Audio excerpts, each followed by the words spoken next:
Hello everyone, I'm Dr. Chitra Devi, Assistant Professor, Department of Commerce, Professional Accounting.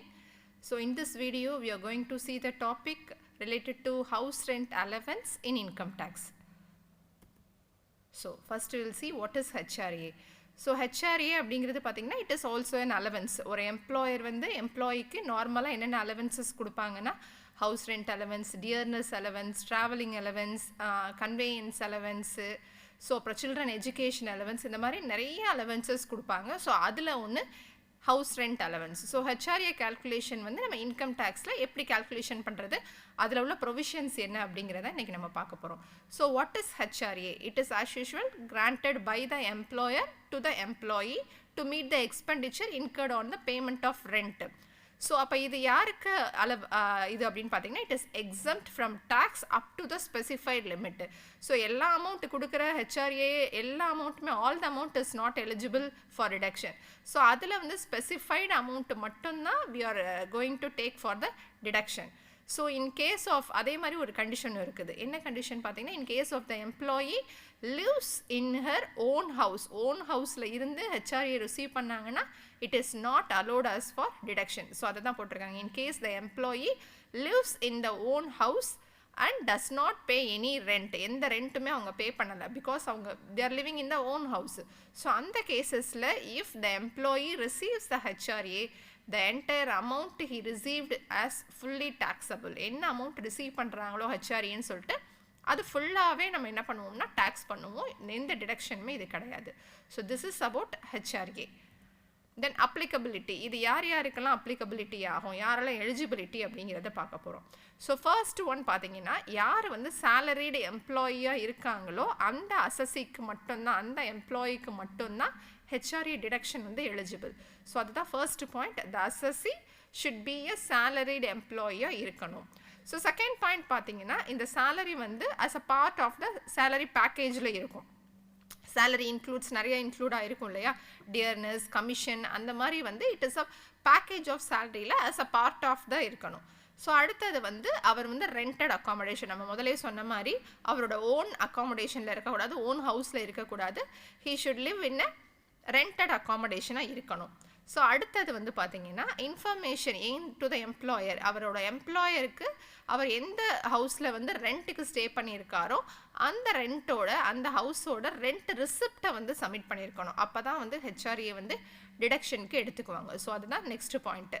So information to the employer by way of submission of the receipt of the rent of the house. So இது எல்லாமே applicability. Salary எம்ப்ளாயியாக இருக்கணும், so அதே time வந்து rental அக்காமடேஷனாக இருக்கணும், அந்த rent பெய்டுக்குள்ள ரெசிப்டை வந்து he should submit to the particular employer. Not applicability, இது யாருக்கு அப்ளிகபிள் ஆகாது அப்படின்னு பார்த்தீங்கன்னா செல்ஃப் எம்ப்ளாய்டு இண்டிவிஜுவல். ஸோ யார் யாருக்கு எலிஜிபிள்னு பார்க்கும்போது சேலரிடு எம்ப்ளாயியாக இருந்தால் மட்டும்தான் இது எலிஜிபிள்னு சொல்லியிருந்தோம். ஸோ யாரெல்லாம் சேலரிடு எம்ப்ளாயியாக இல்லாமல் செல்ஃப் எம்ப்ளாய்டாக இருக்காங்களோ they are not eligible for this HRA deduction. So அதான் self employed individuals are exempt from claiming the HRA exemption. அதே மாதிரி அடுத்து private or government salaried assessee who get accommodation do not get the HRA. So இப்போ private government salaried எம்ப்ளாயியாக இருக்காங்க, அவங்களுக்கு accommodation அதிலிருந்தே கொடுத்துருப்பாங்க. ஃபார் எக்ஸாம்பிள் ஒரு கவர்மெண்ட் எம்ப்ளாயி இருந்தாங்கன்னா குவார்ட்டர்ஸ் மாதிரி வந்து கவர்மெண்ட்ல இருந்தே அலோவ் பண்ணியிருந்தாங்கன்னா அந்த மாதிரி இருக்கிற எம்ப்ளாயீஸ்க்கு வந்து ஹெச்ஆர்ஏ வந்து அலோடு கிடையாது. ஸோ அவங்களுக்குலாம் எக்ஸம்ஷன். இதுதான் வந்து not applicability of HRA. Okay, என்ன பெனிஃபிட்ஸ் இந்த ஹெச்ஆர்ஏ நம்மளுக்கு டிடக்ஷன் பண்ணுறனாலன்னு பார்த்தீங்கன்னா கண்டிப்பாக வந்து இது நம்மளோட ஒரு important benefit of HRA to the employee. So எவ்வளோ வாங்குகிறோமோ நம்ம அதை என்ன பண்ணிக்கலாம்னா நம்மளோட நம்ம டேக்ஸ் கட்டுறதோட அந்த பேர்டனை வந்து நம்மளுக்கு ரெடியூஸ் பண்ணும். So the inclusion of HRA in salary saves a huge portion of the tax in your income. அதுதான் மெயினான benefit. So how much deduction, நம்ம எவ்வளவு டிடக்ஷன் பண்ணலாம், வாங்குகிற ஹெச்ஆர்ஏன்னு சொல்லி ரிசீவ் பண்ணுற எல்லா அமௌண்ட்டையும் is it eligible for deduction அப்படின்னு கேட்டிங்கன்னா கண்டிப்பாக கிடையாது.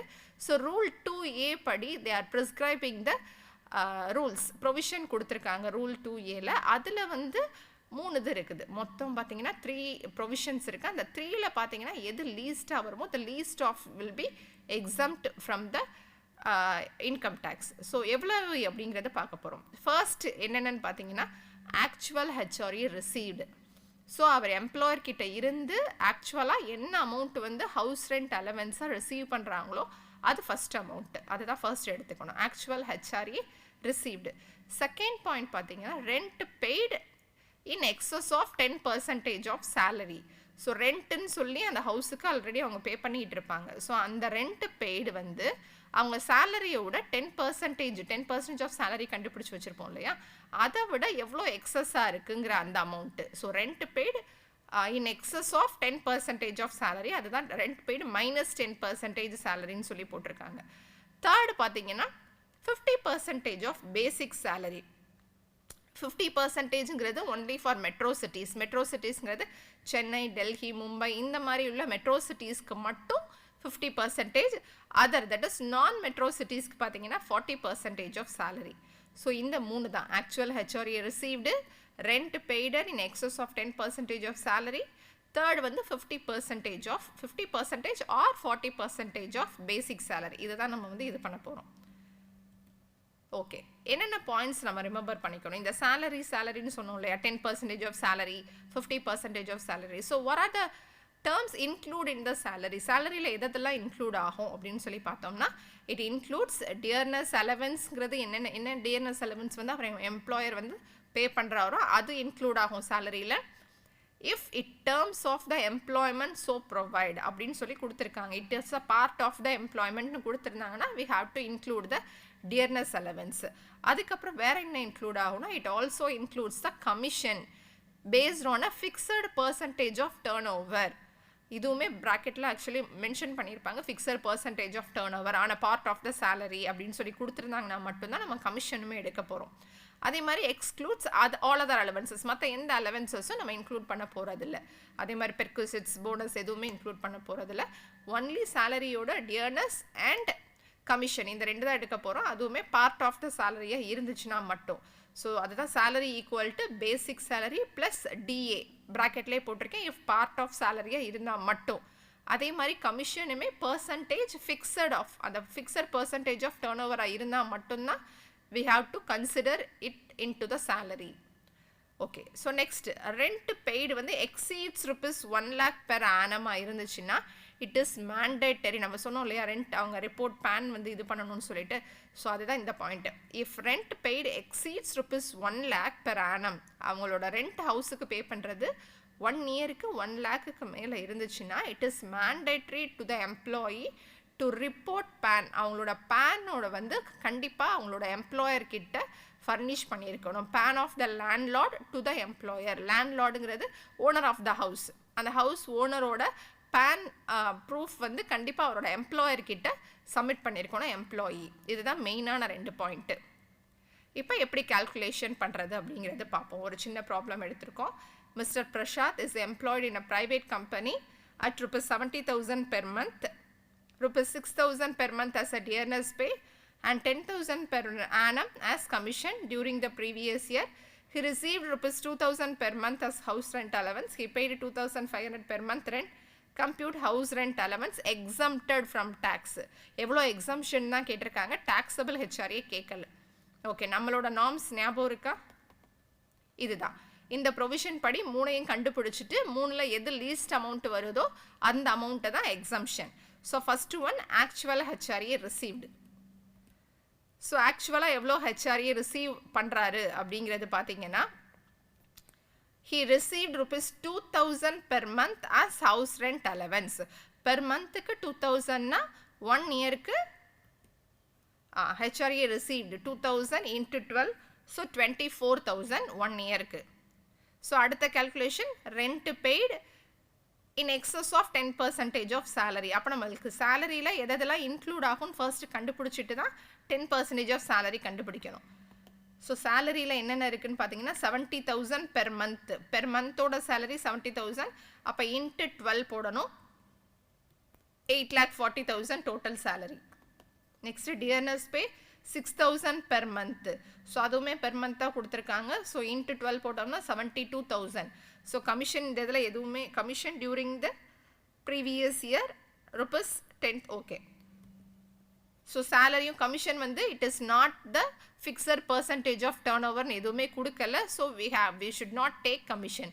அதனால் சேலரி டியர்னஸ் பே மட்டும் எடுத்து அதோட டோட்டல் கண்டுபிடிச்சிருக்கோம். இதுதான் டோட்டல் சேலரி.